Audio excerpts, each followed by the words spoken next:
জর্দা খাওয়া জায়েজ কি না জায়েজ নয় আমি সেই ব্যাপারে কিছু বলতে চাই না, সেটা মুফতি সাহেবগণ বলবে। সম্মানিত মোহতারাম মেহমানের কাছে জানার বিষয় হলো যে জর্দা গুল খাওয়া জায়েজ কি, যদি অন্যায় হয় তাহলে আমাদের মধ্যকার অনেক আলেম উলামা যারা জর্দা গুল খায় তাদের ব্যাপারে বলার জন্য বিশেষভাবে অনুরোধ রইল। বহু চালাক লোক পাশে এতক্ষণ আমাদেরকে ওয়াজ করছেন, এবার আপনি আপনাদের ওয়াজ করেন। দেখেন, ইসলামী শরিয়ার মূলনীতি বুঝেন।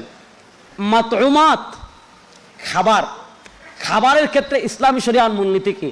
খাবারের ক্ষেত্রে ইসলামী শরিয়ার মূলনীতি হলো আসলু শাই আল ইবাহা, সব খাবার খাওয়া জায়েজ, শুধু ওই খাবার খেতে পারবেন না যে খাবার খাওয়া সুস্পষ্ট হারাম।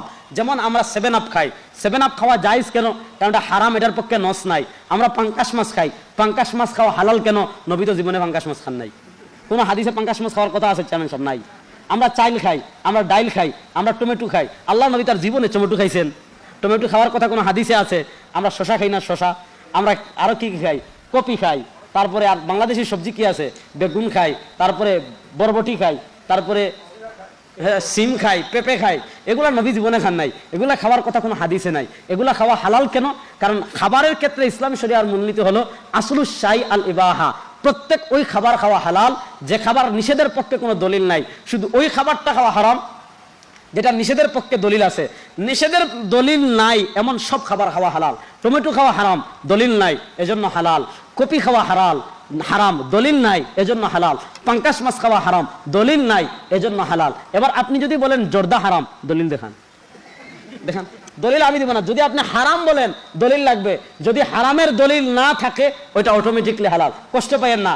আমাদের সিলেটে অনেক শাক আমরা এমন খাই, আমি যদি আমার বাড়ি সিলেট, আমি সিলেট কোথায় আর রংপুর কোথায়, আমাদের সিলেটে যদি আমি অনেক শাক খাই, যদি আমি আইনা আপনাদের এলাকায় দেখাই, বলবেন এগুলো তো ঘাস। আবার আপনাদের এলাকায় এমন বহু শাক আছে, যদি আমাদের সিলেট নিয়ে যান বলবে ভাই এগুলা তো ঘাস। এগুলা হলো মাতউমাত, প্রত্যেক এলাকায় যে খাবারটা ওইটার পক্ষে যদি হারামের দলিল না থাকে ওইটাই হালাল হওয়ার জন্য দলিল। এবার প্রশ্ন হলো, জর্দাকে আপনি যে হারাম বলছেন, নস দেখান। যদি নস দেখাইতে না পারেন হালাল হওয়ার জন্য এটাই যথেষ্ট। হ্যাঁ, আমরা বলি না খাওয়া ভালো, কারণ এটা স্বাস্থ্যের জন্য ক্ষতিকর। কিন্তু স্বাস্থ্যের জন্য ক্ষতিকর হলে যদি হারাম হয়ে যায়, বাংলাদেশের কোনো মাছ আপনি খাইতে পারবেন না, সবগুলোতে ফরমালিন দেওয়া। বাংলাদেশের কোনো খাবার আপনি খাইতে পারবেন না। বলেন ফরমালিন এটা স্বাস্থ্যের জন্য উপকারী না ক্ষতিকর?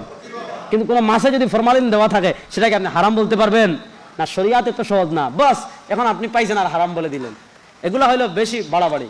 আল্লাহ সবাইকে হেফাজত করুক।